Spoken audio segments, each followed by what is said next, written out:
HRD minister గారిని వివరణ ఇవ్వాల్సిందిగా కోరుతున్నాను. గౌరవనీయులైన అధ్యక్షుల గారికి ముందుగా నా హృదయపూర్వక నమస్కారాలు తెలియజేస్తున్నాను. అధ్యక్ష, ప్రతిపాదన నాయకులు అడిగినటువంటి ప్రశ్నలలో మొదటి ప్రశ్న, ఈ విద్యా సంవత్సరంలో విద్యార్థుల మొబైల్ వ్యసనం కేసులు ఎంత నమోదయ్యాయి? అధ్యక్ష, ఈ ప్రశ్నకి సమాధానం, ఈ విద్యా సంవత్సరంలో 100లో కేసులు నమోదయ్యాయి అధ్యక్ష. రెండవ ప్రశ్న, మొబైల్ వ్యసనం కోసం ప్రభుత్వం ఏమైనా కౌన్సిలింగ్ లేదా రీహాబ్ సదుపాయాలు అందిస్తున్నదా? అంటే ప్రత్యేక రీహాబ్ అంటూ ఏం లేదు అధ్యక్ష, కాకపోతే ఖచ్చితంగా కౌన్సిలింగ్ అనేది అందిస్తున్నది అధ్యక్ష. మూడవ ప్రశ్న, ప్రత్యేక రీహాబ్ సెంటర్లు లేకపోతే డిజిటల్ డి అడిక్షన్ సెంటర్లు ఏర్పాటు చేయాలనే యోచన ఉందా అధ్యక్ష? ఖచ్చితంగా ఉంది అధ్యక్ష, మాకు అటువంటి ఆలోచన ఉంది. ప్రస్తుతం ప్రభుత్వం పరిశీలిస్తుంది అధ్యక్ష. పైలట్ సెంటర్లు ప్రతిపాదనలో ఉన్నాయి అధ్యక్ష. ధన్యవాదాలు అధ్యక్ష.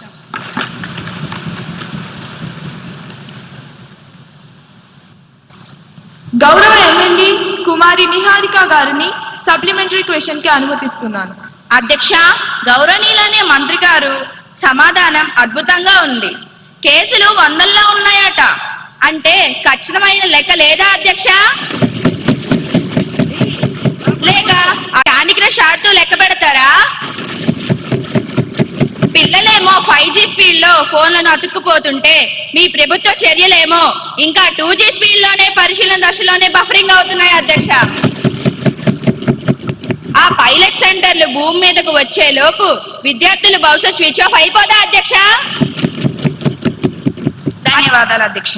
అధ్యక్ష, గౌరవ సభ్యులు సాంకేతిక గురించి 5G గురించి బాగానే మాట్లాడారు అధ్యక్ష.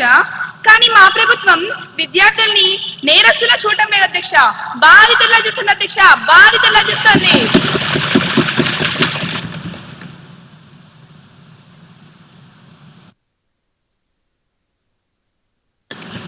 అసలు లెక్కలేవి 100లో అంటే సమాధానమైన అధ్యక్ష. దాటవేయకండి. పైలట్ సెంటర్లు ఎప్పుడు వస్తాయి? డేట్ చెప్పమనండి అధ్యక్ష. చెప్పండి. సైలెన్స్. సభ్యులందరూ సభా గౌరవాన్ని కాపాడాలని కోరుతున్నాను. అధ్యక్ష, బాగా వినమనండి అధ్యక్ష. పిల్లల చేతిలో ఫోన్ ఉంటే అది మొబైల్ వ్యసనం అంటారు. దాన్ని సరిచేయచ్చు, కౌన్సిలింగ్ ఇస్తున్నాం. కానీ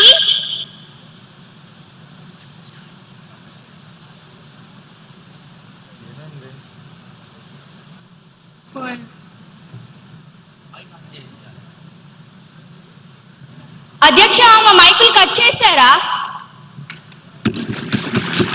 మళ్ళీ కదలే. యాక్షన్ ఎప్పుడు? యాక్షన్ ప్లాన్ ఏది? కానీ ప్రభుత్వం ఏం చేసినా గుడ్డిగా వ్యతిరేకించే మీ మైక్ వ్యసనానికి మాత్రం ప్రపంచంలో ఏ రీహాబిలిటేషన్ సెంటర్ మందు కనిపెట్టలేదు అధ్యక్ష. పిల్లలకి కౌన్సిలింగ్ పనిచేస్తుంది కానీ మీకు పని చేయదు.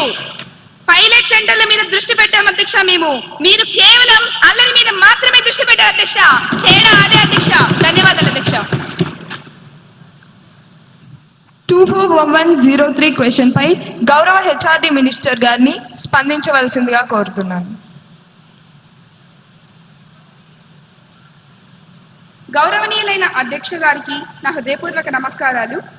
అధ్యక్ష, ప్రతిపక్ష నాయకులు అడిగినటువంటి ప్రశ్నలలో మొదటి ప్రశ్న, విద్యార్థులు స్కూల్ బ్యాగ్ బరువుకు అనుమతించబడిన ప్రమాణం ఏమిటి? అధ్యక్ష, దానికి నా సమాధానం, NCERT మార్గదర్శకాల ప్రకారం బ్యాగుల తేలికగా ఉంచాలని సూచన ఉంది అధ్యక్ష. రెండవ ప్రశ్న, బ్యాగ్లెస్ డేస్ సంఖ్యను పెంచే ప్రస్తావన ప్రభుత్వానికి ఉన్నదా?